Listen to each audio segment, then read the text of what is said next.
Olá, esse é o primeiro da sequência de 3 vídeos sobre caracterização reológica de materiais semissólidos, assunto abordado na disciplina TAL 409, Bases microestruturais e reológicas de formulações alimentares 2. Vamos dar início falando sobre a análise do perfil de textura, ou Texture Profile Analysis, TPA sendo a sigla para o inglês. Antes de descrever sobre o que se trata essa análise, é preciso compreender a classificação reológica dos materiais. Para isso, devemos correlacionar a análise sensorial e a análise reológica, sendo que a primeira é baseada no uso da percepção humana e a segunda é objetiva, baseada em um equipamento. Outro fator determinante é a utilização da estatística para relacionar os dados reológicos com as informações obtidas na análise sensorial. O equipamento usado para essa análise é o texturômetro. Para analisar o perfil de textura, é preciso entender que a textura de qualquer alimento é multifacetada e ela está vinculada às expectativas sensoriais do consumidor. Antes de consumir determinado alimento, o consumidor já consegue imaginar e prever qual tipo de textura aquele alimento tem. Se ele é crocante, macio, cremoso, duro, fibroso, através das percepções dos órgãos do sentido. O equipamento usado nesse teste utiliza uma dupla compressão para determinar as propriedades de textura dos alimentos, como é possível ver nesse vídeo.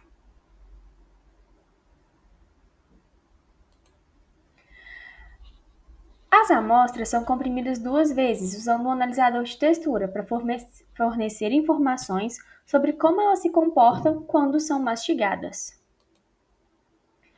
É assim que a dupla compressão ocorre. A sonda comprime o material, retorna e realiza uma segunda compressão. E, ao mesmo tempo, ocorre a geração de dados gráficos, que nos dão parâmetros com significados físicos.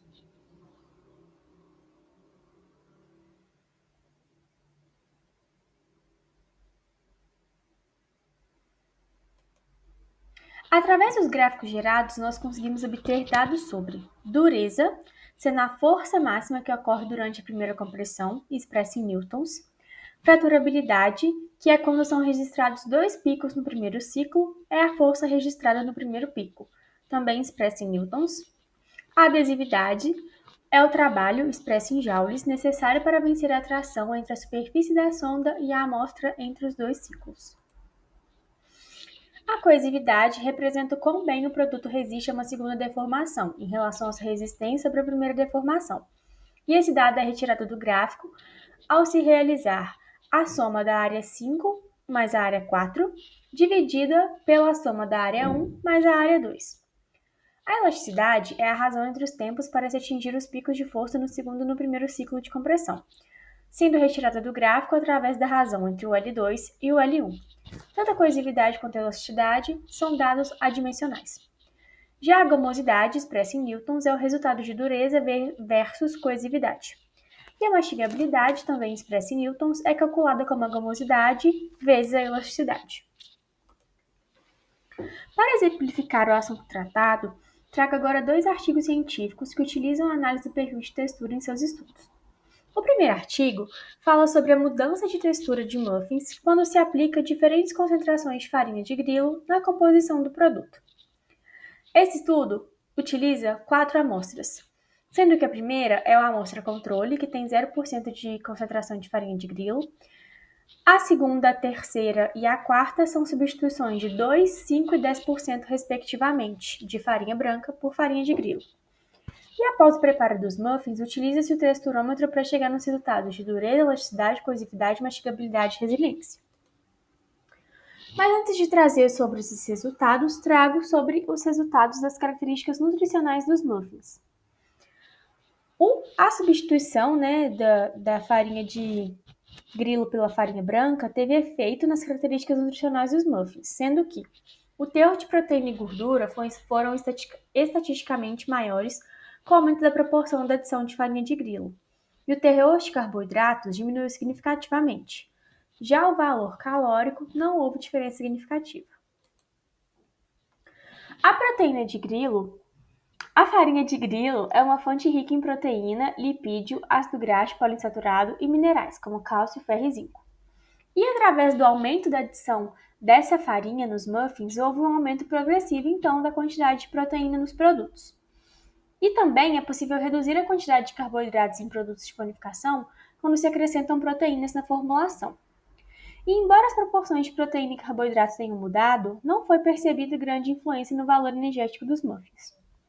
As alterações no teor de cinza dos muffins, com as farinhas de grilo, também não foram significativas.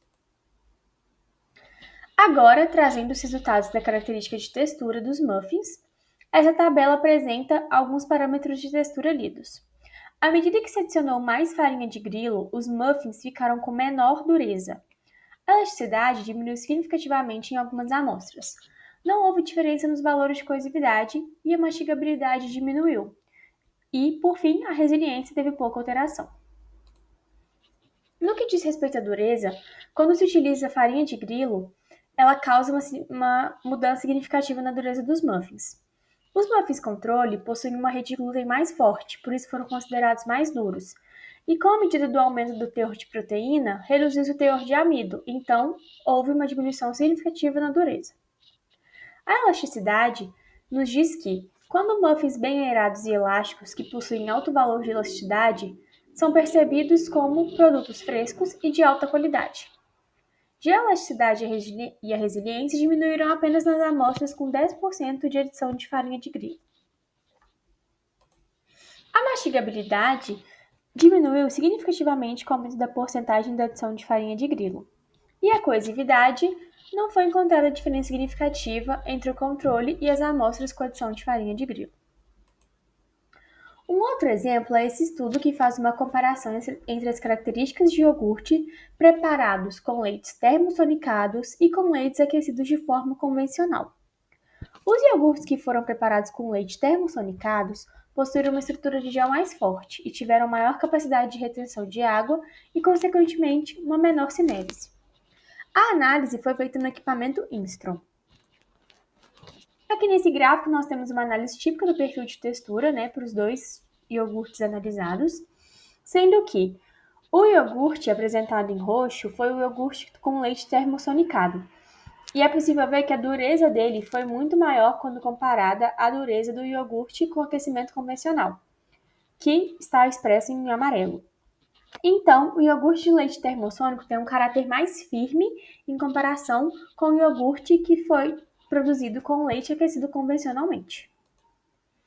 E nessa tabela nós temos resultados para os tratamentos de 1,5% de gordura dos dois tipos de leite. A dureza praticamente triplicou da amostra aquecida convencionalmente para a amostra termossonicada. A energia de coesão foi muito maior para a amostra termossonicada. A elasticidade obteve um aumento relativo, a mastigabilidade teve um aumento significativo e a gomosidade teve um aumento de aproximadamente 5 vezes. Aqui também esse estudo traz uma relação entre a análise sensorial e a análise reológica, utilizando um painel sensorial com 30 avaliadores não treinados, em que deram uma nota de 1 a 10 em escala hedônica para os atributos de cor, odor, textura, doçura, cremosidade e sabor geral. Os dados do TPA tiveram diferenças significativas no perfil de textura entre os tratamentos. Já as avaliações da análise sensorial não tiveram diferenças tão significativas, mas seguiram o mesmo sentido. É muito importante trazer uma comparação entre os resultados de análise sensorial e de análise reológica, porque a análise reológica nos dá apenas parâmetros objetivos, apenas valores. E é preciso saber correlacionar esses valores com o que as percepções humanas têm de determinados atributos dos alimentos. Essas foram as referências utilizadas nesse trabalho. Muito obrigada pela atenção.